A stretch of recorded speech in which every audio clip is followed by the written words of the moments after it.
Stranger Things. Incroyable cette saison 4, on est d'accord. Très hâte de voir les 2 derniers épisodes de la saison.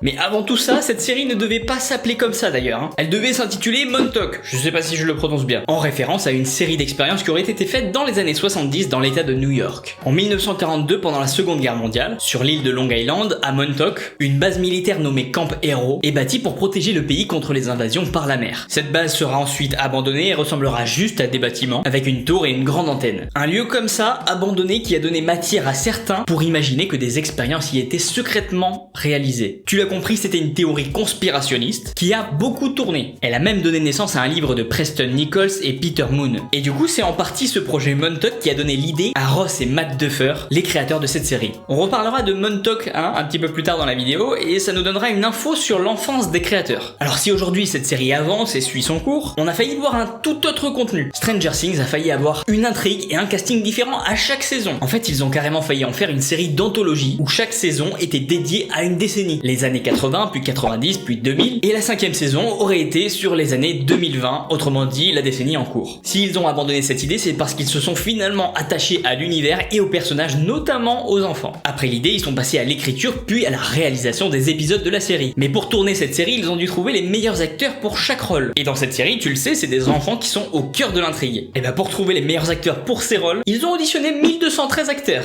906 garçons et 307 filles. C'est quand même énorme, hein. Et lors de ces castings, les candidats devaient lire des passages du film Compte sur moi, Stand by Me, une comédie dramatique américaine. Et la contrainte quand on joue avec des acteurs jeunes et des enfants, c'est qu'ils grandissent et qu'ils changent. Par exemple, pendant le tournage de la saison 1, la voix de Gaten Matarazzo, qui joue Dustin Anderson, elle a mué tout au long des tournages. Et clairement, entre avant les tournages et après, il avait plus la même voix.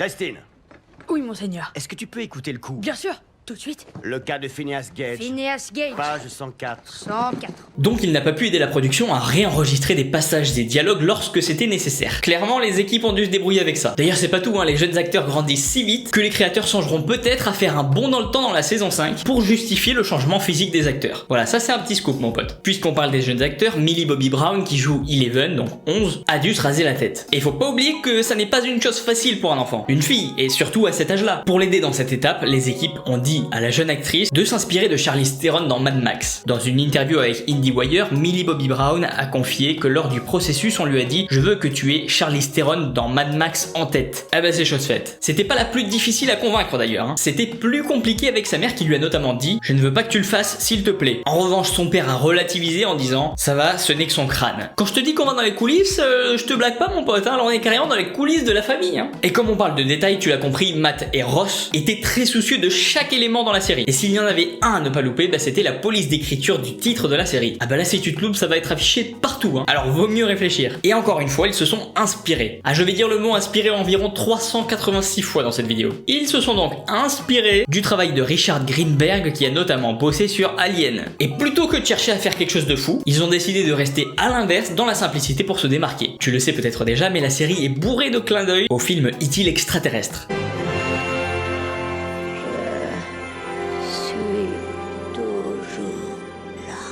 Et il se trouve que E.T. colle finalement bien à un personnage de la série. Et un personnage principal puisqu'il s'agit d'Eleven, de 11. En fait, les équipes ont tout simplement dit à Millie Bobby Brown de s'inspirer du personnage d'E.T. Ouais, lui aussi. Principalement au niveau de la relation entre E.T. et les enfants, qu'on peut comparer sur certains aspects à celle d'Eleven et ses amis. Les créateurs, Matt et Ross, lui ont aussi dit qu'elle devait en quelque sorte jouer l'alien. On voit clairement le délire vers lequel ils ont voulu emmener la série avec ces mots. E.T. n'a d'ailleurs clairement pas été le seul univers dont ils se sont inspirés. On retrouve aussi dans la série des clins d'œil à Steven Spielberg et Stephen King et d'autres références pop culture. Par exemple, les uniformes de la police Dawkins sont exactement les mêmes que ceux qu'on voit dans les 2 premiers volets des Dents de la Mer. Et il en est de même pour les voitures. Dans la saison 1, les démons gorgons font penser à la saga Alien. Les pouvoirs d'Eleven ressemblent à ceux de Carrie dans l'univers de Stephen King et on peut même voir une apparition du livre Cujo de Stephen King dans les mains d'un gardien de la morgue dans la saison 1. Et il en existe des tonnes d'autres, mais on va pas se mentir, j'ai un petit peu la flemme de toutes les donner là, hein, donc voilà. L'actrice Winona Ryder qui joue Joyce a décroché son 2e grand rôle dans une série avec Stranger Things. Elle a eu une carrière sympathique avant ça et on a même pu la voir faire une apparition dans une énorme série avec des amis, un canapé en cuir dans un café, tu l'as? Ouais, on l'a vu dans Friends. Et elle a frappé un grand coup lors de son passage car elle a échangé en fin d'épisode un doux baiser avec la madame Jennifer Aniston. Okay, so if you don't remember that,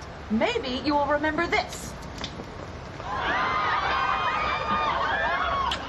À la base dans la série, le docteur Martin Brenner devait avoir une allure beaucoup plus chill. Il devait par exemple porter des jeans, mais son acteur a suggéré au créateur de changer le style du personnage. Pour ça, il s'est inspiré de la tenue de Robert Shaw dans la bataille des Ardennes, mais aussi de celle de Cary Grant dans La mort aux trousses d'Alfred Hitchcock. On a eu de la chance, hein, ils auraient pu s'inspirer de la tenue de Borat, hein. On aurait eu un autre délire dans la série, là, je te le dis, hein. On l'a dit tout à l'heure, après l'idée, place à l'écriture. Et à cette étape, les frères Duffer, ils avaient deux pistes. Première piste, parler d'expériences secrètes menées à la fin de la guerre froide. Deuxième piste, parler de la disparition d'un garçon. Ils sont partis de ces deux éléments pour bâtir tout l'univers. Et c'est ensuite qu'ils ont voulu y inclure toutes les références aux différentes œuvres de pop culture. On parlait tout à l'heure de Montauk en Californie. La série devait d'ailleurs y être tournée, mais les petits problèmes de logistique les en ont empêchés. Ils se sont donc tournés vers Atlanta en Géorgie. Et les créateurs ont confié: la ville nous a rappelé notre enfance et les maisons autour desquelles nous avons grandi. C'est finalement un monde que nous comprenons mieux qu'une ville côtière. En plus des références, ils ont mis de leur enfance dans cette série. Et puisqu'on est à fond dans les villes, on peut se poser une question très claire. Pourquoi ont-ils appelé la ville dans laquelle se déroule l'histoire Hawkins? En fait, ils ont réfléchi pendant des mois, ils ont testé des noms dans tous les sens, mais s'ils choisissaient un nom de ville qui existait déjà, alors ils pouvaient être poursuivis. Donc il fallait trouver un nom crédible mais qui en plus n'existait pas. Autrement dit, un vrai casse-tête vu le nombre de villes qui existent et dont on ignore complètement l'existence. Puisqu'on parlait tout à l'heure de Winona Ryder, de son personnage Joyce, j'ai une petite info coiffure là pour ceux que ça intéresse. Je suis coiffeur à mes heures perdues. Vas-y, assieds-toi Joyce, ouais. Alors je te fais quoi? Comme d'habitude, un carré plongeant? Ça va hyper bien avec tes lignes du visage. Pour la coiffure de Joyce, ils se sont inspirés de celle de Meryl Streep dans Le Mystère Silkwood. Comme quoi, pour chaque détail, ils avaient des inspirations. C'est vraiment un univers qui est enrichi par les autres. N'hésite pas en commentaire à me dire si tu as d'autres infos et anecdotes sur les tournages et les coulisses de cette série. J'espère que t'as passé un bon moment devant cette vidéo. C'était Marco Polo, je te remercie de l'avoir regardé. Et puis en attendant, je te dis à très vite.